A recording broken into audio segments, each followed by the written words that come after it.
come from? Port Hope Simpson, Labrador. Okay. Is this your first time in the area? For sure. Okay. Well, First time anywhere west of Toronto. is that right? Yeah. It's been a long drive. No kidding. It's a pretty place, I can tell you. Well, I'll give you the regular version, and even though it is a bit of a long tour, but with just two people, maybe it won't be as long, which is worth us talking about it. Okay. So you have arrived in the North Pacific Cannery, which is the oldest standing cannery, the oldest remaining standing cannery. It was built in 1889. It was built by a fellow by the name of John Carty, when he would have come up here with materials that would have been barged up from Vancouver. Now, the reason why this site, the North Pacific Cannery, received a designation of a historical site is because salmon was Canada's very first product that would have been distributed globally. Now, of course, we did fur, we did wood, but salmon really was a finished product, the very first one that would have gone to global markets.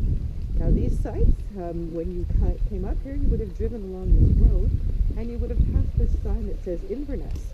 Now, Inverness was the very first cannery in this area, and that was built in 1876. So you have to imagine a time now where there would have been no rail, no roads. Roads didn't come here till the late 40s, early 50s. Oh, wow. Electricity didn't come until that time either, and everything would have been brought back and forth from Vancouver. And they would have come here in the beginning of the season, which the fishing season for salmon is May to September. So they would have barged, they would have taken a steamship up for most of the workers to come here, with the exception of the First Nations.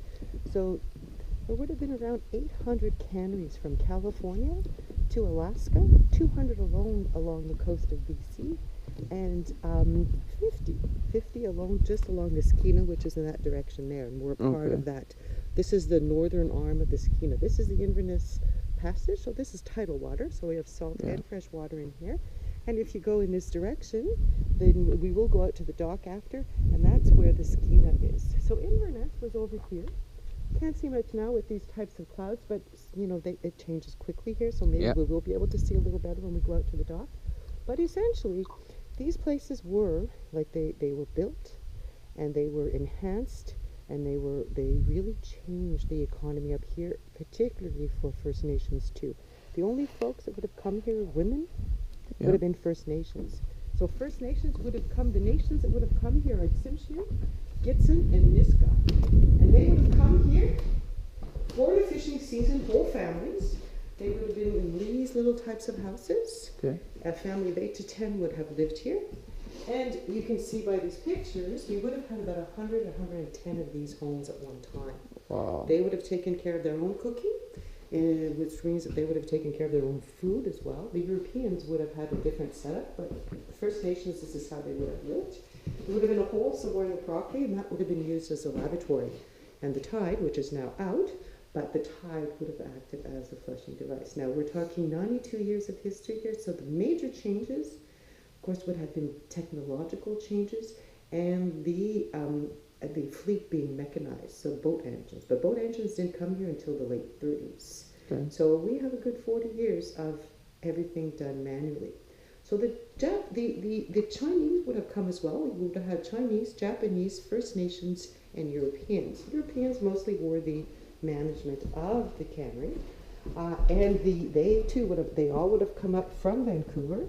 A 1 month steamship ride up here. So once they were set up here for the season. 1 month, wow. By steamship, that's right, would have been very long. Where the rail is, at one point all of these homes would have been up where the rail is. And we would have also had a Chinese bunkhouse.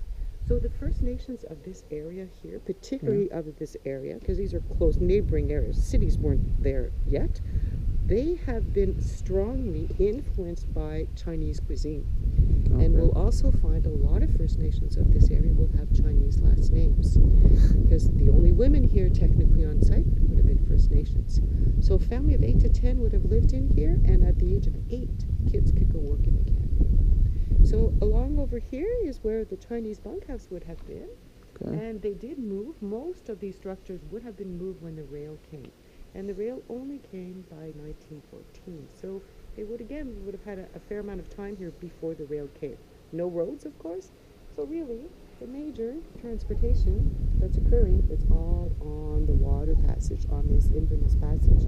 This structure that we see standing up still was and would have been used as a fueling station. So this is when it was mechanized, tied us up, and it's been ready to fill. And one of the reasons why, too, we keep everything away is that fire was also a bit of a concern here, meaning we were pretty isolated. We weren't alone, because Inverness Cannery would have been over here, or here, Cassiar's over there, and there would have been 30 to 40 of them in full swing. So we were not next to each other, but we wouldn't have been alone. But we would have been isolated in the sense that we would have been all in the same boat for our fishing season. So the folks that did the fishing here would have been First Nations men and Japanese men. On site, of course, there would have been like a blacksmith shop and a woodworking shop, etc. But over the years, as the fleet mechanized, you would have had a machine shop. Yeah. So this building here, if you wanted to look at insofar as who would have done what, how, and when, if we're looking at a hierarchy of the pay, the first, excluding the management, of course, would have been the fishermen. Like they would have been high on the scale, if you wish. And next to the fishermen would have been the net menders. Okay, so on site we would have had 3 net lofts because we're fishing for salmon now at full maturation, and they are going up the Skeena, and we're gill netting, so we're catching them by the gill. So these are the gill nets that would have been used to do their fishing here. Now we would have had 3 net lofts on site. This one here would have been manned by First Nations women would have been here. The second one we have, right now we don't tour it, but it's right beyond those red doors, and that's where we would have had a European net loft. And if you happen to look at any of the pictures that we have about the site, online, you'll see a man sitting down fixing a net. That would have been a European net loft, because here it would have been women. So, and the third net loft that we have on site is a Japanese net loft. Now, they would have had some roles within the cannery that they would have worked together, but technically they would have lived segregatedly. A lot of language would have been spoken here, and they would have had roles within the cannery segregate as well. So the whole premise of the fishing with the gill nets here, the very first ones were made out of cotton and linen, and so they were quite, they were delicate to the point that they would have needed some soaking in a type of a big drum like this. We call those the bluestone tanks, and those would have been along the dock, and they would have dipped those nets in there to remove the algae. But after World War II, we would have received man-made nets, and they were made out of nylon. So they wouldn't need soaking for algae, but they still would require mending and tending, because these fish have a certain force now, right? And they do tear the nets.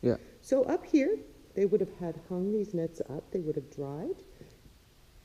The ones that would have been soaked would have been outside. They would have brought them up. They would have dried them, and then they would have gone ahead and repaired if they needed repairing. Any net that was no longer used for fishing, they would have converted to rope. So they would have used this machine right here, and this would have made rope. The one that you see on the ground there, that is a nylon net that has been converted to rope. Again, a time where there would be no electricity here whatsoever. The weather would be like it is now. We are right in the fishing season, mostly gray, because Prince Rupert this area is Canada's rain capital, so we have 220 days of rain per year. So there's lots and lots of rain. So the nets, the gill nets, are put into the water like a curtain. And in order for it to stay in place, they have a line on the bottom, which is called the lead line, and they have a line on the top, if you're a fisherman, what's called a float. Now the float, some folks will refer to it as a cork line as well, because cork would have been used. We have samplings of them on the counter. We'll go by and have a look at if you like. And then underneath that glass, you'll see there are glass floats in there. Those glass floats would have actually floated here from Japan, and they never would have been used in these waters because they're much too rocky. So right over here, this wouldn't have been done here on site, though. This would have been done on terra firma, because we would have a cauldron here, if you wish, of molten lead. And Chinese workers would have done this, but they would have poured the lead into these molds, And that is how that lead line, that bottom line on the nets, Yeah. which is like this right here, that's how that would have been made. And they would have been made here by our Chinese workers. Now, they were quite valuable. Nets would be very much taken care of because they needed the nets to be able to fish. Yeah. But also, there were many canneries along here too.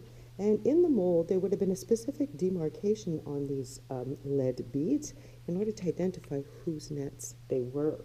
Okay. Over the years, you know, they would have gone away from manually making these lead lines, and they would have had these lead lines here.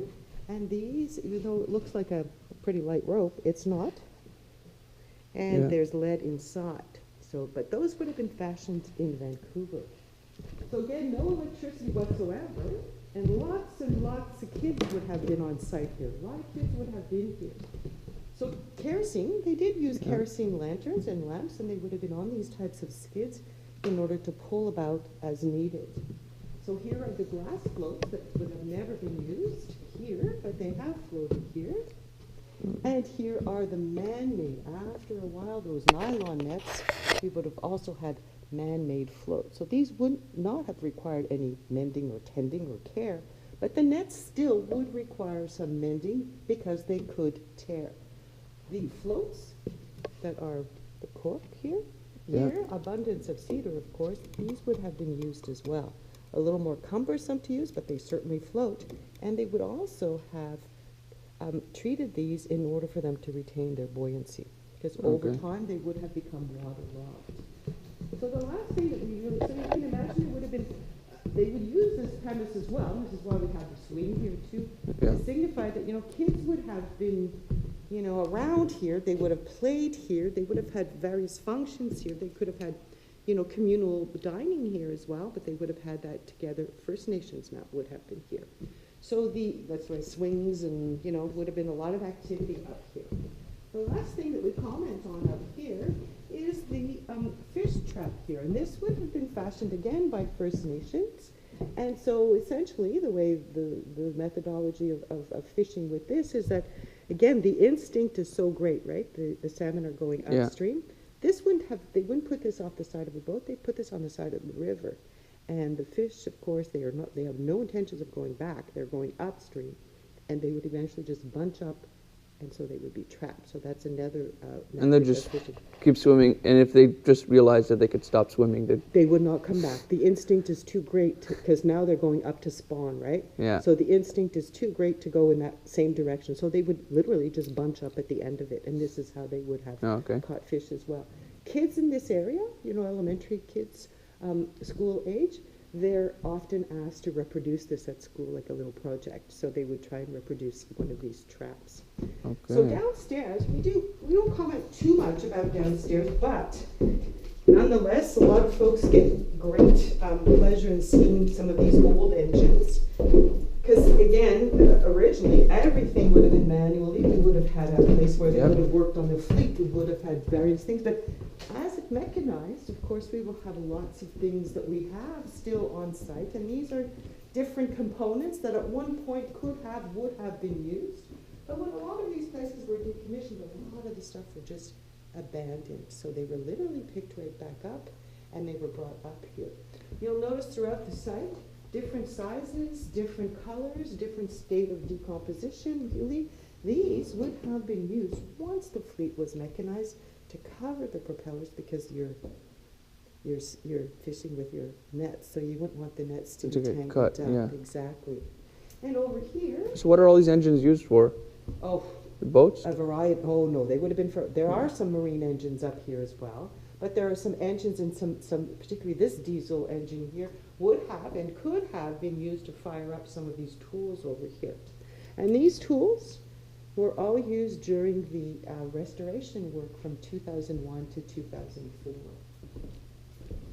So as we go along here, I mean, again, we have these very, very old tools, and this could have been used in some of the areas in the cannery itself, because the canning line did mechanize over the years. Okay. So this also could have been used for some of the adjustments down at the cannery itself. And when they were decommissioned, I mean, and they were all decommissioned pretty well at the same time, and the reason why these canneries were decommissioned is that they couldn't fulfill health requirements requirements for canning, and the health requirements were that it be a concrete floor and stainless steel. Now, this was not going to happen to any of these canneries because they were all built intentionally over water because there's no refrigeration and the coolness. And you'll find when we go in the cannery, I don't know if you had a chance to walk through there yet, you'll feel it's cold immediately. And I mean, and we're pretty hot weather here, but you know, it's warmer out than it definitely is, so it always remains cold. Similarly to the First Nations using, and many things were used to toss into this water, and the tide was used as a disposal, would have been, they would have, in this area, in this machine shop, they would have opened up this trap door and anything that they didn't want, need, use, in there. But again, there would have been very little things that they would dispose of, because it's not like you got a parks department down the road here, right? So they would have an ample supply, but that would have all have been brought up at one point from Vancouver. So you do see they're in different states of decomposition too, because they were and could have been underwater and just simply brought up. At Halloween, what was this engine used for? I beg your pardon? What was this one used for? I couldn't tell you. Oh, you can tell me. This is why we have inventory them, but I couldn't tell you what they were all used for. Some of them were, couldn't tell you. What year were they used until? Oh, the last fishing that I referred to is in the late 60s. So that would have been used up until then. Again, they could have had these machines, this equipment that they could have got elsewhere too, but we have, painstakingly brought things back up here. So, we do have some tanks here. A few would have been in. We have a quick little walk just to, there's a glass battery there, a lot of carburetors here. And we have a glass battery that's right over here. So that was kind of interesting. Glass battery. That's very old, yeah. Wow. And I do know this Vivian here could have been used too to fire up some of those tools at one time.